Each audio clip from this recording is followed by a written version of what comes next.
This month on The Compliance Life, I visit with Wendy Badger, CCO at Tennant Company, on her fascinating journey to the CCO chair.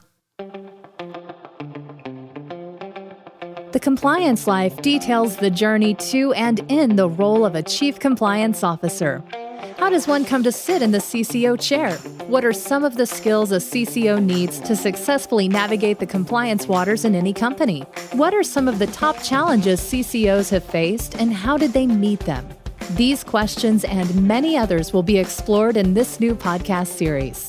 The Compliance Life is hosted by Tom Fox, and each month he'll present the story of one CCO through 4 episodes.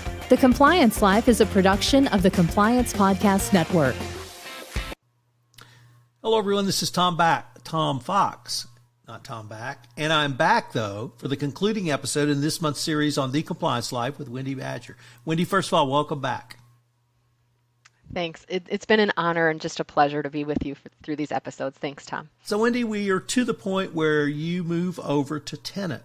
And you talked about the move over there, but I'd maybe like to ask you about what were some of the challenges that you found and have found in the job, and any early successes, and maybe some lessons learned from working in what I perceive to be a larger organization with multiple business units across multiple jurisdictions.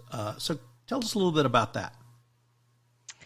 So I had the great fortune when I started this role, they had been working with an external compliance consultant who I knew professionally beforehand. So that to me was a huge benefit, that I was able to continue to have that consultative arrangement with her and get all of the information that she had done in the compliance risk assessment that she was just wrapping up when I came on board.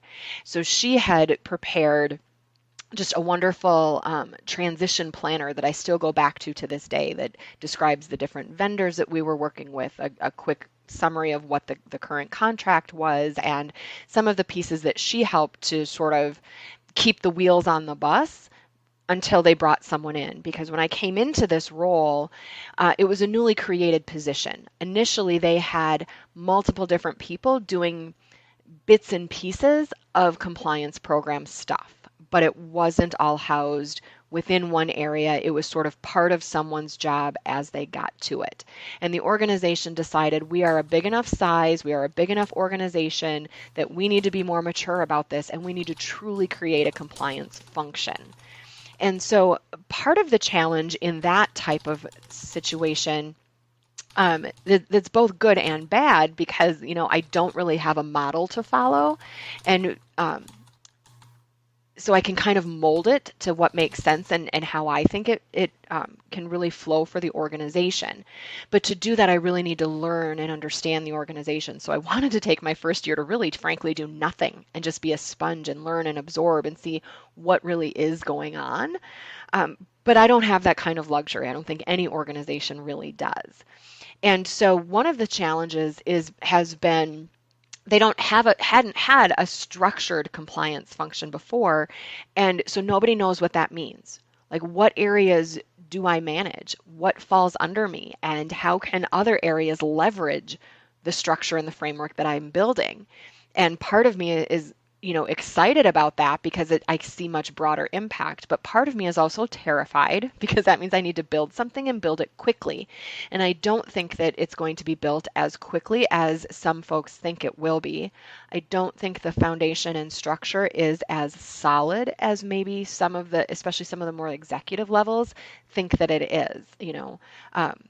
They were just told, there's a third-party risk management program in place, but didn't really understand the details. I'm now understanding the details and what that means, and people feel like I'm moving their cheese and I'm changing their processes, and I'm going to make their lives more difficult, or I'm going to delay them if they're trying to make a sale on one of our products or something like that, when really I'm trying to do it in a frictionless way that makes sense, that's risk-based, but they're not used to it, and it's scary. So a big part of my job right now is just that education and awareness about who am I, what am I doing, and doing that while we're still not fully back to the office. I'm not going to say back to work, because they have been working for the last year and a half, just not all in the same facility.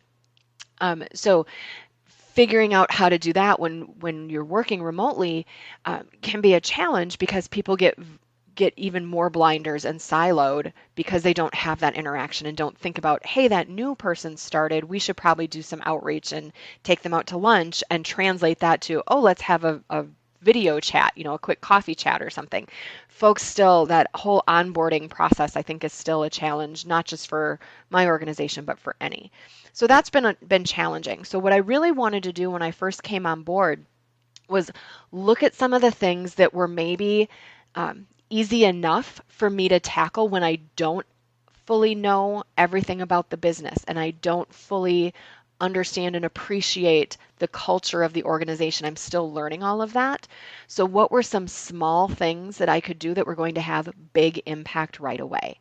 So just a couple of examples of that. One small thing that I did that had big impact. We have a couple of email boxes that a bunch of people have access to, but like nobody was checking it in any kind of structured way. So I put some structure and format around that, and now the colleagues in my department don't have to worry about them because they know it's being managed and handled. They know it's not going to be 6 weeks before they get an email saying, oh, this one probably should have gone to you. Can you take care of this now 6 weeks later? It's getting handled in the moment.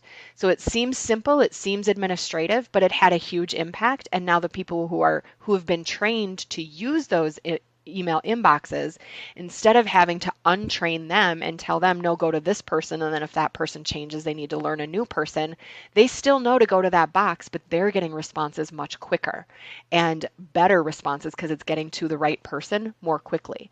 So it seems like a simple change, but it had big impact, not just within my department, but throughout the organization. Another somewhat simple example, but took a little bit longer, is, for example, with the online training platform that we use. When training would go out and people couldn't get logged in, or they were having challenges, or it went to spam or whatever, you're getting a lot of those same questions. And I was finding that the people who were responding to those questions were typing a new response every single time. But they're all the same questions. And I was like, why do we not have a frequently asked questions document that you can copy and paste from? You're getting all the same questions. You have to do the same thing to reset them in the system. Like, we can streamline this. We can make this much easier. So that sped things up a little bit too. And then when I then was in charge of launching our code of conduct training through our online platform, this just recently in the last couple of weeks, I took a completely different approach, and I did a communication cascade that initially told our senior management team that this was coming and when to expect it. Then I told our global leadership team, this is coming, here's what to expect, and here's what I need from you. I need you to support the training, and here's how you can do that. Let your folks know that this is coming. Follow up with them to see, are they completing it on time? Know that it's not coming from our organization. It's coming from the training vendor. So watch for the email. So know it's not going to be spam when it comes. That kind of a communication. Then I expanded that and sent that to all of the people leaders to give them a heads up and said, here's what this means for you. Here's what I need from you. I want you to work with your teams to schedule in time for them to complete this training and still get all their daily job done. Right? So I'm giving you this heads up so you know it's coming. It's going to take about 25 minutes to complete. So they had all of that background information.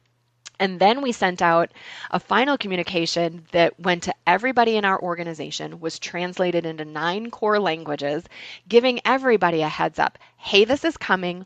Watch for it. Then I talked with our IT group and said, hey, this is coming. I want to prepare you in case you get the questions instead of me. How can we make this easier? They made a couple tweaks in the system so things didn't get routed to spam, so that we opened up different, a capacity limit on the emails, so that it was much smoother. And I'm finding this time around, I'm getting way fewer questions. I'm getting better questions. I'm getting people reaching out saying, hey, I didn't get that training. Can you send me the link? when is this coming? And to me, that's huge, right? People are asking me for compliance training and ethics training. So that was just a couple of small tweaks that I made to the process that have had huge impact.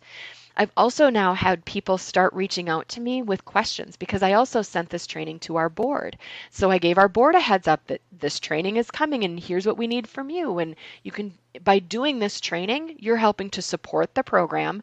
You are getting a better understanding of what our employees need. It sets that tone from the top because then I can say, hey, everybody else, even the board has to take this training, right? So little small tweaks that had big impact eased communications, eased anxiety. People knew what to expect. They knew how long they had to before the deadline was going to hit.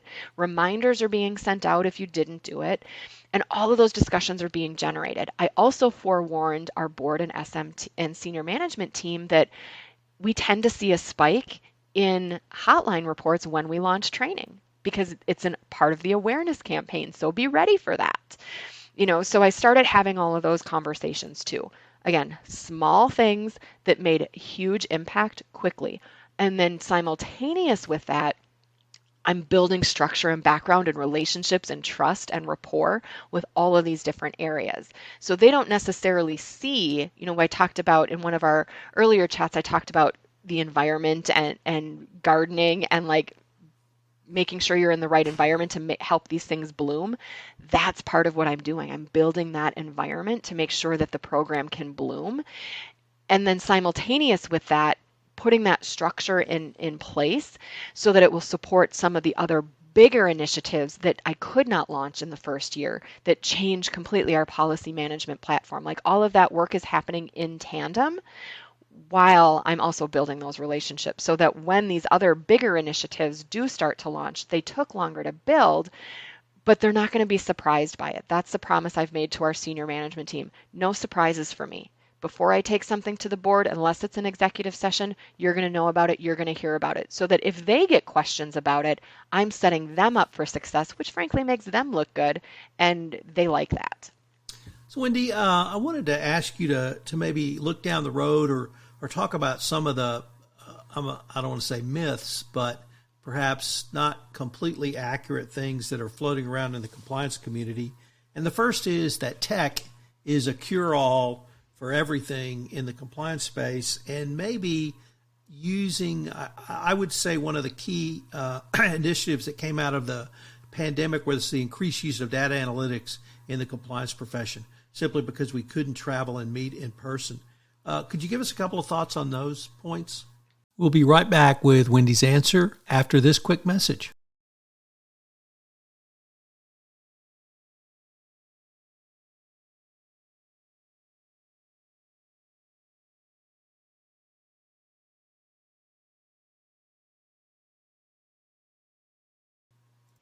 Yes. First of all, I'm a huge fan of data. I think it tells you a story, but you need, much like with an ethics hotline, you need to listen to what the data is telling you. It's not enough that folks are speaking up. It's not enough that you have the data. You need to look at it, layer it, understand it.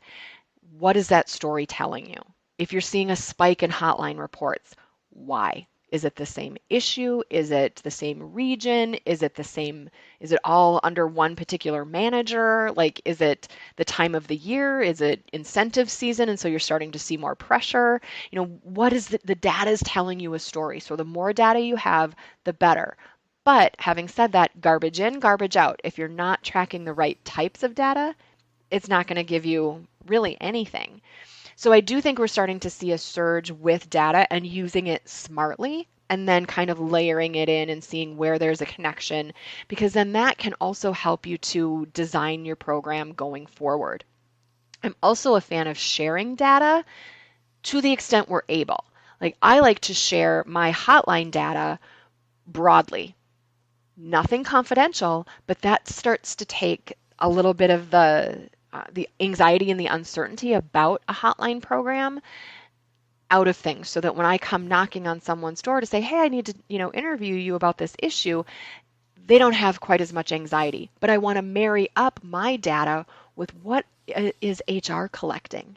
because that's going to be more data, and that's going to tell you maybe a better story or a more full story. You know, the ethics hotline data that I'm in charge of reporting to our audit committee of the board, those are pieces of a puzzle that you can maybe start to see the outline of what this picture is going to be. But you layer in the data you get from HR, you layer in the data of information that's being reported to managers directly, then you start to see the whole picture, take, you know, what this whole picture looks like, and can plan action plans that maybe I don't need to be in charge of. Maybe it's an HR initiative, maybe it's a different kind of development initiative within a particular department. So I'm a huge fan of data. But one of the other things that you mentioned was, you know, technology is the cure-all. Well, yeah, technology can gather all that data for you. But if you're gathering garbage, it's not going to help you. So I do not think technology is the cure-all. If your process is crappy, technology is not going to fix that. You need a good, strong process and structure first that technology can enhance. That's, I think, where people oftentimes get stumbled up. Technology is not going to be, I don't like this analogy, but technology is not your silver bullet. It's not going to fix everything. You need that process and structure in place first, then technology can enhance it. So, Wendy, unfortunately, we are near the end of our time for this episode, and unfortunately, this entire podcast series, but this has been great. I feel like you had a lot of points that have not been discussed in the compliance life that I really think are going to help a lot of people who sit in the CCO chair and those who want to. So I wanted to thank you for that, and I'm so happy that we were able to connect for this series. It's been a true personal and professional pleasure. Thank you so much for the honor of being with you today, Tom. Okay, we're off recording. Excellent. So, like I said, that was great. A lot of great stuff. Hello, everyone. This is Tom Fox. Thank you again for listening to this episode of The Compliance Life. I hope you will join me again next week where I take up another episode in The Compliance Life. The Compliance Life is a production of the Compliance Podcast Network. If you would like to be featured on The Compliance Life, please give me an email at tfox@tfoxlaw.com. Also, if you like this series, please give us a rating on iTunes. Any review and rating would definitely help get the word out about the latest addition to the Compliance Podcast Network. Thanks again. This podcast is a part of the C-Suite Radio Network. For more top business podcasts, visit c-suiteradio.com.